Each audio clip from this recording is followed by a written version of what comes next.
In this one, we got kidnapping these SAS soldiers was a bad idea. So, I'm just gonna go out on a limb and say that I'm pretty sure someone's about to get got on this one, man. When the soldiers of the British Badly. Tier 1 SAS unit stared at their television screens in Iraq in 2005, they could not believe their eyes.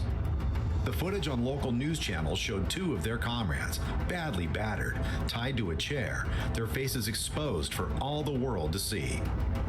Allegedly, the two elite warriors had murdered a policeman and were now to be brought before an Iraqi court, with the worst probably yet to come.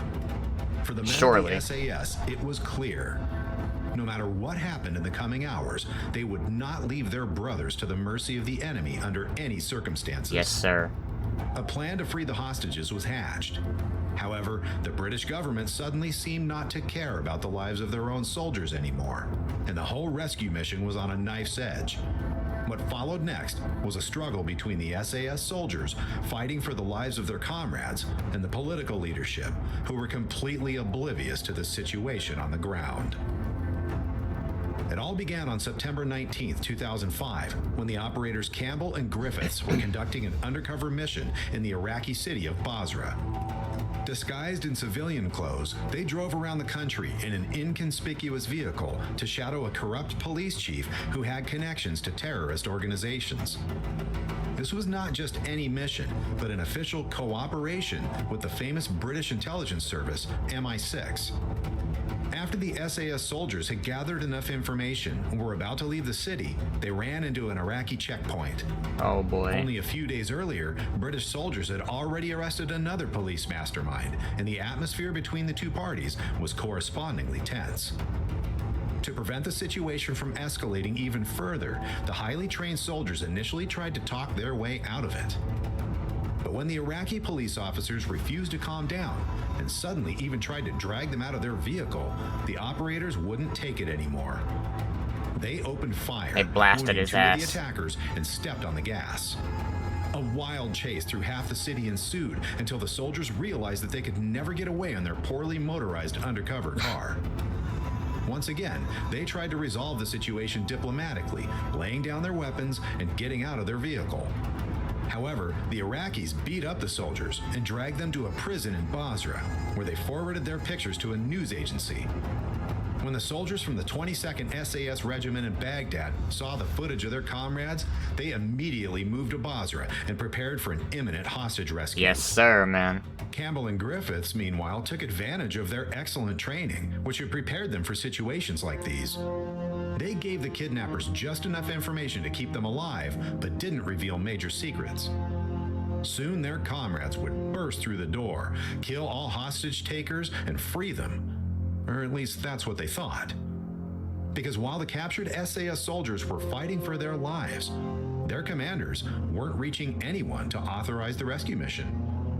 The order was to simply do nothing so as not to escalate the situation further. Any political entanglements were more important to the superiors than the lives of two British soldiers. Hell nah. The leaders of the SAS did not give up, but even the general in charge in England didn't answer his cell phone. And soon the soldiers in Iraq were joking that he had switched it off because he was playing golf. In the meantime, the American forces had deployed a surveillance drone over the prison and even offered a squadron of their own Delta Force soldiers to carry out the hostage rescue. The British appreciated their allies' gesture, but wanted to get their guys out themselves.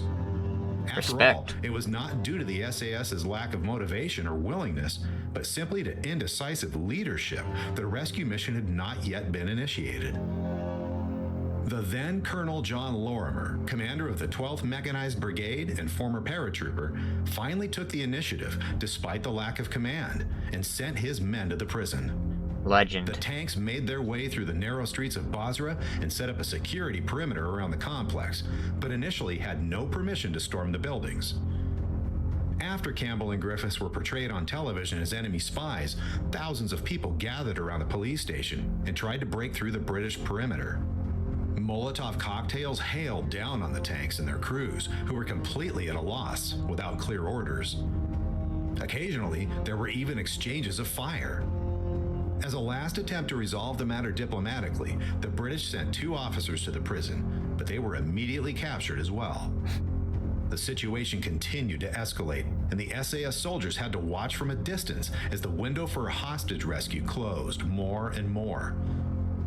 A stroke of luck would still give them a chance, and one chance was all the highly trained men needed to save their comrades. In fact, the chaos outside the prison gates had become too hot even for the hostage takers, and so the corrupt policemen decided to hand Campbell and Griffiths over to Iraqi militia. Aware that drones were overhead, they put dishdashes on the elite soldiers, long Arab shirts that made them indistinguishable from civilians from the air. The lone British Sea King helicopter circling over the prison and relaying the situation on the ground to headquarters could have easily missed the hostage handover. But something made the crew take a closer look at the small cluster of people at the edge of the prison. When Did it they do became something? clear that the prisoners were just being loaded into a vehicle, the SAS was back on the scene. While the helicopter relayed every movement of the hostages and their captors, the special forces tailored their plan to free them. The militia placed Campbell and Griffiths in a nearby hideout, and for the British soldiers, the time to attack had finally come. The tanks Yes, in sir, front of the go get police their station ass. broke through the prison walls, rolled over vehicles, and allowed the infantrymen to successfully free the captured British officers. One of the tank drivers later commented that it was the best day of his life. Meanwhile, the SAS soldiers raced toward the militia safe house, which fled in the face of the fearless warriors, leaving their hostages behind. Simultaneously, the operators blasted their way through the doors and windows of the hideout, cleared the building, and freed their comrades That's what without I like to encountering see. any resistance.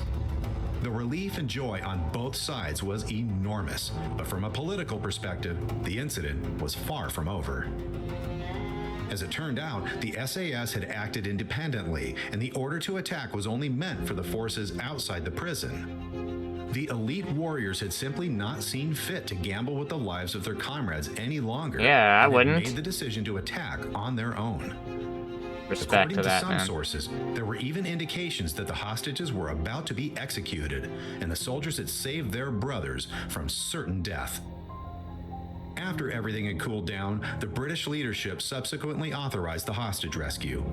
However, many SAS soldiers suspect that this only happened Because they the got rescue him. mission was a success. Yeah. Any complications would have likely left them at the mercy of the press and military courts. However, the operators had tuned all of this out at the time of the raid, because neither the end of their careers nor the possibility of being in the dock could deter them from rescuing their comrades. A brotherhood that no one else could ever understand. Freaking legends right here, man. Absolute legends. If you made it this far, thanks for watching.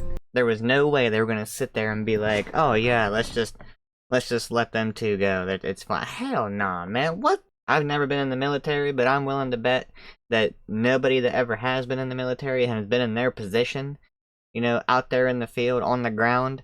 I am willing to bet that none of them have ever had the thought of just letting one of their comrades go. Letting one of their squad mates go, man. Absolutely not. There's, like, if it was me, I would have the same idea. Like, I would not just want to sit there and let my friends be executed, man. Like, that would not sit well.